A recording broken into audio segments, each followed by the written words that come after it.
Hi, I'm Kokoda Powerson, and I'm going to get bit by the deadliest lizard known to mankind, the Stultus acanthosaura, otherwise known as the persistent lizard of death. This deadly little guy is the deadliest lizard known to man. It can kill a man in 5 to 6 turns, easy, 8 if you're lucky. So let's get bit and see what happens. You don't even feel it. You hardly ever know what's going to happen. Doesn't even look like it left a mark. Now, many people have tried to harness the power of this little guy, and too many people have failed. Power Budget headquarters ended up actually making some sort of concoction that can really kill people really quickly. Well, it looks like this one's gonna be pretty soon. So, check out the Power Budget. Gev Scaled Scorch. For our black and a red, you get a 3/2 legendary creature lizard mercenary with ward paid to life. Other creatures you control enter with an additional +1/+1 counter on them for each opponent who lost life this turn. And whenever you cast a lizard spell, Gev Scaled Scorch deals 1 damage to target opponent. Let's go over what makes this deck so gross and why I, for some reason, keep making Rakdos decks that just hurt relationships. We here at Power Budget headquarters know that people like to build and play many kinds of decks, and unfortunately, combos are one of them. And with the new Bloomburrow set in full bloom, I decided to build a combo deck with one of the most unassuming creatures you can pull in any pack. This enables one of the most dastardly mechanics ever made in Magic: Persist.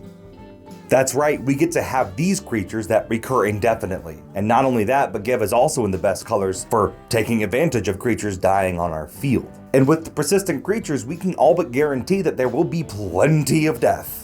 Lesser Masticore. For 2 mana and an additional discarded card, you get a 2/2 artifact creature Masticore. You can pay 4 mana to have it deal 1 damage to target creature, and it has Persist. When this creature dies, if it had no -1/-1 counters on it, return it to the battlefield under its owner's control with a -1/-1 counter on it. 2 mana, and yes, we discard a card, but what it gives us is so much more worth it in the end. You see, when a creature with Persist dies, it checks to see if there was a -1/-1 counter on it, and if it didn't, then it comes back. And then when a -1/-1 counter and a +1/+1 counter love each other very much, they go away. Since both counters go away, when the creature dies again, it won't see there being a -1/-1 counter on it, and it persists again. This is the basic way a persist loop works. It isn't that hard to break persist, so I've been kind of saving it. These creatures are the main reason this deck can combo, since they end up being returned for free. But just like any other engine in Magic, they require parts before they end up working.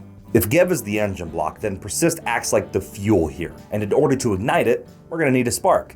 And a tiny spark can take us quite a long way with things like Shepherd of Rot. Shepherd of Rot. For 1 and a black, you get a 1/1 creature zombie cleric that says tap, each player loses 1 life for each zombie in play. Sure, it's only 1 life to each opponent, but that is all we need to have each creature enter with 3 +1/+1 counters. Most people will write this off as insignificant life loss, not taking into account that our commander doesn't care how much life they lost, but that they lost any life at all. The thing is, once they give this mouse a cookie, we're gonna ask for more. And in this case, it's the rest of the mortal soul. Spear Spewer is a 1-drop 0/2 that deals 1 damage to each player. And say it with me, damage counts as loss of life. You were slow there, you gotta pick it up. You could really just rub that salt in the wound and do it with a land like Jack of Barons. Or just let Murderous Redcap do it all with their own ability. Each of these give that initial push that our deck requires to function. The only thing we need is just some way to kill these things. So let's go over what we have with our sacrifice outlets. Bloodthrone Vampire. For 1 and a black, you get a 1/1 creature vampire that says sacrifice a creature. Bloodthrone Vampire gets +2/+2 until end of turn.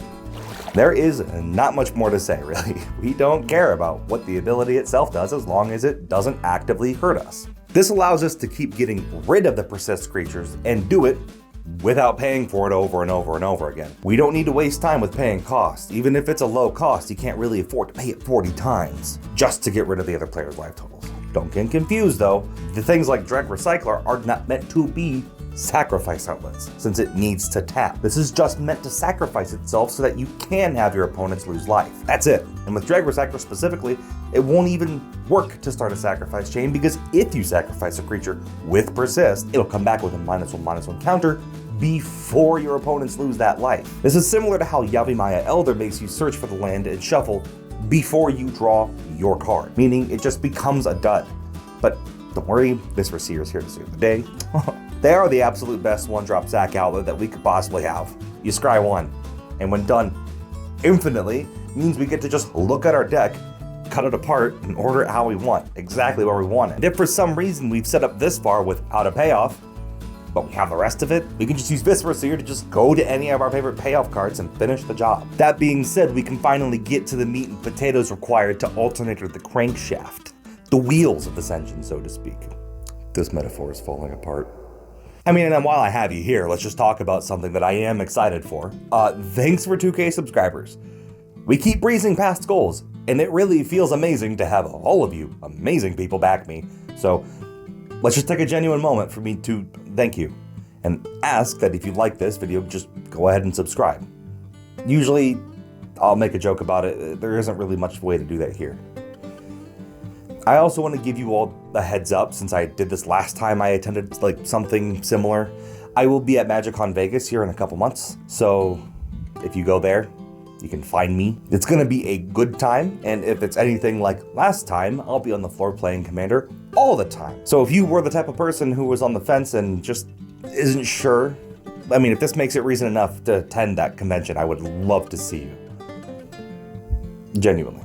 Now I guess it's time to murder those who oppose us with a Feral Ghoul. Feral Ghoul. For 2 into black, you get a 2/2 creature zombie mutant with Menace. It says whenever another creature you control dies, put a +1/+1 counter on Feral Ghoul. And when Feral Ghoul dies, each opponent gets a number of rad counters equal to its power. Just in case we all forgot how a rad counter works, let me break it down for you, because I still can't remember what Connive does, and I see it everywhere. If you have a rad counter, you mill that many cards at the beginning of your pre-combat main phase. For each non-land card you mill this way, you lose 1 life and 1 rad counter. So since the Feral Ghoul is a creature and the way we loop our creatures is by death, the way we win is as follows. First we have the following out: Gev, any persist creature, a sacrifice outlet, and Feral Ghoul, and at least 1 opponent who needs to have lost life this turn. I know.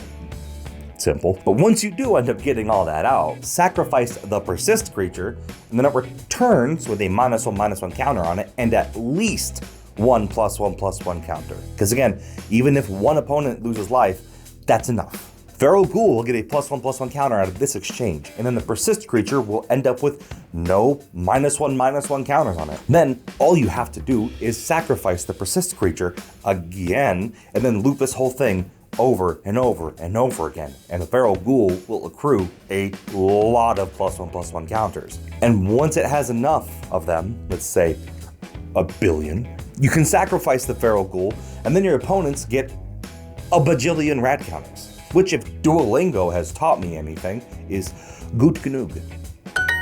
So when we end our turn, untap, upkeep, draw, mill their library, and they lose 1 life for each non-land card they mill. On the off chance that they don't die to this, which that's saying that they have as much life as they have non-land cards in this deck or more, they'll still die to their next draw step, or if we force them to draw a card, which we don't do, but you never know. But that is the most convoluted win condition, which is why I decided to cover it. For the most part, the other win conditions are pretty straightforward. Like Zulaport Cutthroat and Bastion of Remembrance, I mean, they're just essentially the same thing. They drain, and when they do, people die. There's a good handful of red cards like Spiteful Prankster that will deal 1 damage to each death, which, repeated 120 plus times will destroy our opponents. And just like that Murderous Redcap I talked about, Goblin Bombardment does us double duty by not only dealing the damage that we need to deal, but it also sacrifices the creatures for free as well. Keep in mind too, if a lot of these have death triggers, you can stack your persist and death trigger to deal that damage to your opponents. So you might be able to just start it up on your own with things that already are about to end the game anyway. So like Bastion of Remembrance, for example,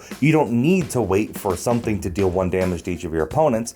You can just sacrifice the creature, trigger the Bastion to go first, and when the persist comes back, an opponent will have lost life, and you'll have it there. That's why it's important to make the distinction between those that can do that and those that really can't. It's important that you understand that this is how it works, because if we're not careful about it, we might accidentally get rid of the creature we're trying to persist, because it'll come back with a -1/-1 counter on it. There's not really a way to get rid of that once it's on it in this deck. And if Duolingo has taught me anything, that's definitely a con queso kind of moment. But don't worry too much. We have a contingency plan with some super weird and fringe things that might just bring back our buried baddies on a budget, like Lively Dirge.